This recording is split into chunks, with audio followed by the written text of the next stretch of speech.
Very good morning scholars. चलिए, तो वही आपकी इनकम टैक्स और उसमें हेड हम कर रहे हैं इनकम फ्रॉम हाउस प्रॉपर्टी।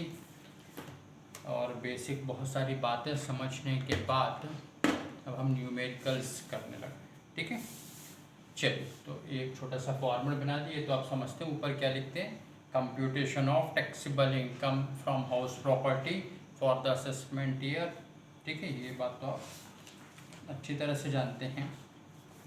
चलिए, अब ये वही सकलेचा सर की बुक का एक्सरसाइज का 10th क्वेश्चन है। तो फिर पहले के 9 क्वेश्चन क्यों नहीं कर रहे हैं हम, इसलिए कि वो छोटे क्वेश्चन है, पार्ट ऑफ क्वेश्चन है, वो बनेंगे आपसे, वैसे अपन कर भी चुके हैं। ठीक है, तो 10th क्वेश्चन से एक प्रॉपर वे में न्यूमेरिकल्स है। हालांकि 10th वाला भी कुछ छोटा सा ही दिख रहा है, लेकिन फिर भी ठीक है, दिख रहा है ठीक ठाक ही समझने लायक है। क्वेश्चन एक्सरसाइज का मिस्टर विशाल मेहता का। ठीक है, लिखा compute taxable income of mister Vishal Mehta from the house property for the following from the following particulars.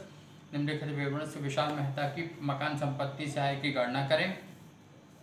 Fair rent, ठीक है, तो फेयर रेंट कितना है यहाँ पर है 72,000। ये आप चाहे तो वर्किंग में भी पहले शो करें कि वर्किंग में ये कर लें, स्टेटमेंट से बाहर आप ये वर्किंग कर लें कि फेयर रेंट कितना है 72,000, एक्चुअल रेंट रिसीव्ड है 96,000, म्यूनिसिपल वैल्यूएशन है 60,000 और स्टैंडर्ड रेंट है 1,10,000। ये आपको वर्किंग बता दे रहा है, हालांकि स्टेटमेंट के अंदर मत करना है इसको। देखिए फेयर रेंट, ये आप क्या लिखेंगे यहाँ पे, ये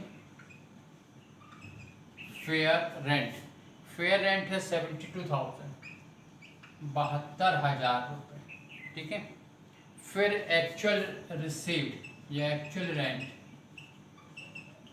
ठीक, एक्चुअल रेंट कितना है 96,000, 96,000। ठीक, म्यूनिसिपल वैल्यूएशन है 60,000, म्यूनिसिपल वैल्यूएशन है कितना 60,000, 60,000 रुपये। ठीक है, और स्टैंडर्ड रेंट, ध्यान रखें ये स्टेटमेंट के अंदर नहीं करना है इसको, स्टेटमेंट के बाहर वर्किंग करेंगे और पहले आप वर्किंग कर लेंगे उसके बाद स्टेटमेंट बनाएंगे। ठीक है, ये है 110, 1,10,000 रुपये। आ रहा समझ में। चल, अब आपने कैसे कंपेयर किया इसको आपको पता है। यदि ये रूल हम जानते हैं कि यदि स्टैंडर्ड रेंट सबसे ज़्यादा हो तो स्टैंडर्ड रेंट को छोड़ देते हैं और बाकी में कंपेयर करते हैं और बाकी में जो ज़्यादा हो वो ले लेते हैं। ठीक है, और यदि स्टैंडर्ड रेंट ज़्यादा नहीं है, इसका मतलब ये नहीं है कि ये सबसे कम हो, स्टैंडर्ड रेंट ज़्यादा नहीं है, सबसे ज़्यादा नहीं है, तो फिर उसके बाद स्टैंडर्ड और एक्चुअल में कंपेयर करते हैं, दोनों में जो ज़्यादा होता है वो ले लेते हैं। ठीक, ये बात पता है आपको।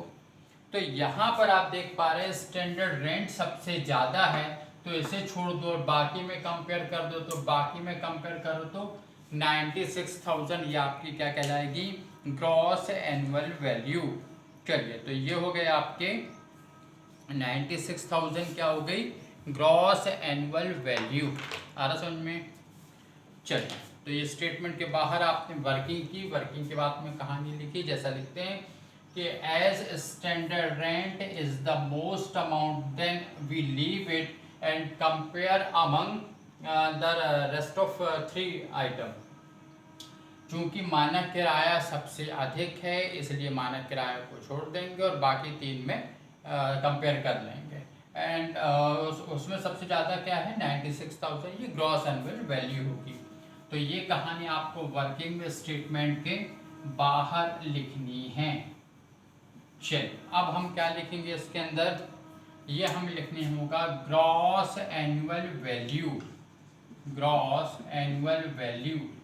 आप GAV या पूरा भी लिख सकते हैं। कितनी आ गई आपकी 96,000, तो ये 96,000 ये लिखे हमने। फिर लेस क्या करेंगे, म्यूनिसिपल टैक्सेस। म्यूनिसिपल टैक्स कितना है, म्यूनिसिपल टैक्स है आपका, लेस करें म्यूनिसिपल टैक्स।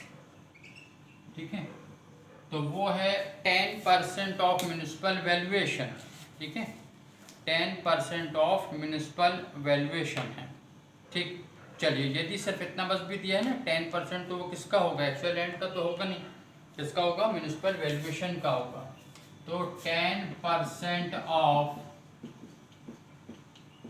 म्यूनिसिपल वैल्यूएशन, चलिए, तो ये कितना हो जाएगा आपका, 60,000 था तो 6,000, तो ये 6,000 आपने माइनस कर लिया, तो क्या आ गई, नेट एनुअल वैल्यू कितनी आ गई, 90,000, 90,000 रुपये। फिर उसके बाद में और क्या है, इंटरेस्ट है, इंटरेस्ट ऑन लोन कितना है, 28,000, जो कि ब्याज का भुगतान किया गया। चलिए, तो अब लेस क्या करें हम, तो लेस करें number first standard deduction at the rate of 30%। तो 90,000 का 30%, 9 3 27, 27,000 रुपये, तो ये 27,000 रुपये ये आ गया। फिर उसके बाद में इंटरेस्ट ऑन लोन, अब ये इंटरेस्ट ऑन लोन कितना दिया आपको, 28,000, 28,000 रुपये, 27 दूनी 54 और 1 55, ठीक है। तो ये 50,000 हमने इसमें से माइनस कर लिए, तो 90,000 माइनस 55, तो final income from house property, ठीक है, 35,000, तो ये क्या कहलाएगी, इनकम फ्रॉम हाउस प्रॉपर्टी 35,000। आ रहा है समझ में, ठीक, बनेगा ऐसा। चलिए, फिर उसके बाद में नेक्स्ट ये हो गया आपका 10th क्वेश्चन, ठीक है। एक 11th क्वेश्चन देख लें आप, लिखा है मिस्टर ओम सोडानी एक मकान के स्वामी हैं, ठीक है, एक्चुअल रेंट है इनका मंथली दिया है 54,000, म्यूनिसिपल वैल्यूएशन है एनुअली है 4,20,000, फेयर रेंट मंथली 48,000 और म्यूनिसिपल टैक्सेस है 63,000, ठीक है। फिर उसके बाद में तो ओरली आपको समझा देते किस तरह से, देखिए आपने कंपेयर किया इसमें, ठीक है, तो कंपेयर किया तो यहाँ पर एक्चुअल रेंट कितना है 54,000 इंटू आप 12 कर लीजिए तो 6,48,000 आ गया। म्यूनिसिपल वैल्यूशन 4,20,000, वो तो कम है, उसमें अलग कर देंगे, है ना। फेयर रेंट है 48,000, तो 48,000 तो पर मंथ है, तो वो 54,000 से तो कम ही है, तो वो कम ही आएगा आपका। तो मैक्सिमम अमाउंट कितना आ गया, 6,48,000, ये ग्रॉस एनुअल वैल्यू आ गई। इसमें से म्यूनिसिपल टैक्सेस के 63,000 है, लेकिन क्वेश्चन में लिखा है कि मिस्टर ओम यानी जो असेसी हैं उनने चुकाए हैं, उसमें से उस 63 में से 42,000 उनने पेड किए और 21 किराएदार ने दिए हैं। तो हमें सिर्फ क्या माइनस करने की का अधिकार है, जो असेसी यानी करदाता ने भुगतान किया है। तो करदाता ने भुगतान किया है, तो ये आ गया आपका 6 लाख, ये कितना 42 माइनस करके 6,06,000 रुपये, ये हम माइनस कर देंगे। ये नेट एनुअल वैल्यू आ गई, क्या माइनस करने पे, म्यूनिसिपल टैक्सेस 42,000 माइनस करने पे।